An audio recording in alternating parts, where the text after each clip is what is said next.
Sarap buhay na naman si Master D, guys. Ayan, meron na naman akong i-share sa inyo na magandang ulam natin ngayong gabi.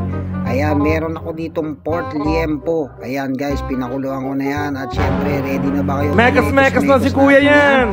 At itornado Let's go! kasama si Insan. Ayan. Mga Insan, ayan, panoorin nyo itong ating video na to para may matutunan kayo sa aking pagluluto. Ayan. Pero hindi naman tayo chef, pero I try my best, kumbaga. Ayan, simulan na natin guys. Ayan guys, after kung pakuluan ng ating liempo, ayan, buong liempo yan guys, hihiwain ko lang yan na cross line guys. At syempre, basic na basic yan kay Master D guys. Ayan. So panoorin nyo kung paano ko to ginawa tong video na to, kung paano ko siya ginawa yung cross line na sinasabi ko na pattern para hindi mahilaw yung ating lilitsunin guys. Ayan.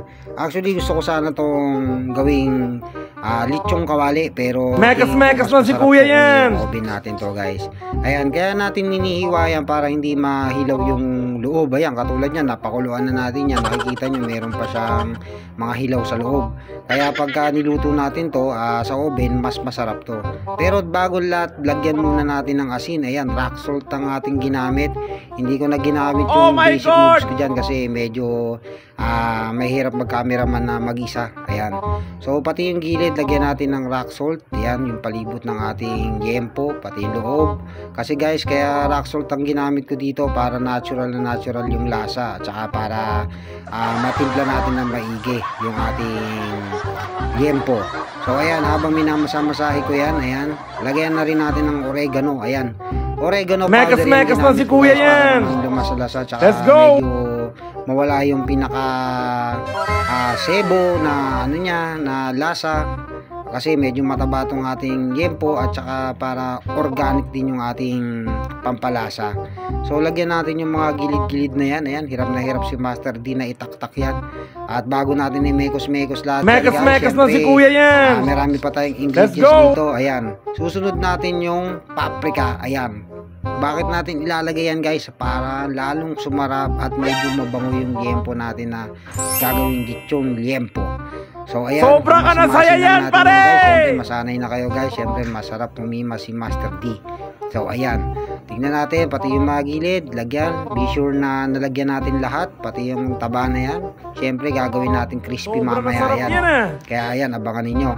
At syempre nandito na naman ang ating walang kamatayan na paminta ni Master D guys. Ayan, para naman kahit papano may pagka-spicy ng konti yung ating gagawing liempo at masarap siya sa panlasa. Nice. So ayan guys, after nito na ilagay natin lahat ng ingredients. Ayan na, hindi tayo makikipag-away dito guys, pero ayan, i-ready ko na yung aking pantuhog.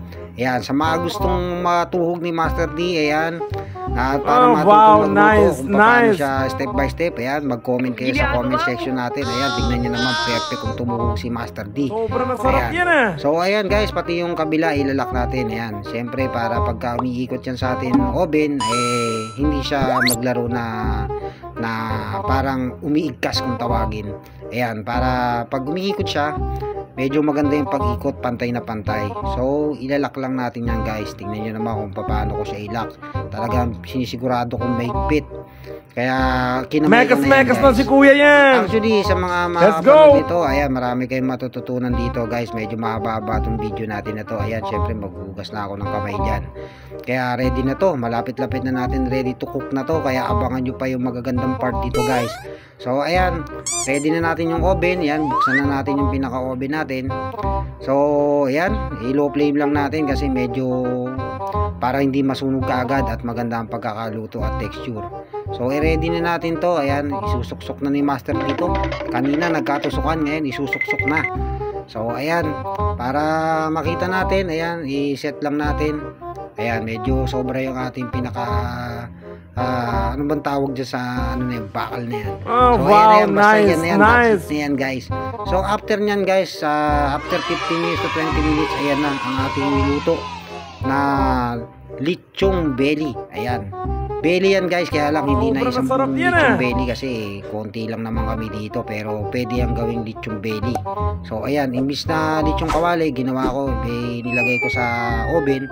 After kong nilagay sa oven guys, ayan, hanguin na natin. Syempre medyo mainit-init pa to, pero pinalamig ko na to guys actually, ayan, para matanggal natin yung pinaka ano natin, yung lock mamaya.